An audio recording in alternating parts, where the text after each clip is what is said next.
জগৎপুর মাছের বাজার। ট্যাংরা কত করে গো? 40 টাকা। ট্যাংরা 40 টাকা শ। ইলিশ নেবো দাদা, কত করে ইলিশ? 800 টাকা। সে কি ডিম আলা তো মাছ? ডিম হবে তো।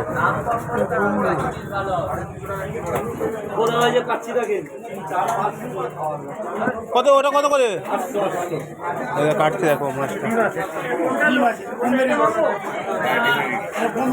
বোম্বে ইলিশ, বোম্বে ইলিশ তাই তো? উড়িষ্যার ইলিশ না? ও উড়িষ্যার ইলিশ। দেওয়াদা মাছ চেনে, ঠিকই বলেছে, উড়িষ্যার ইলিশ। এ দেওয়াদা, এ দেওয়াদা।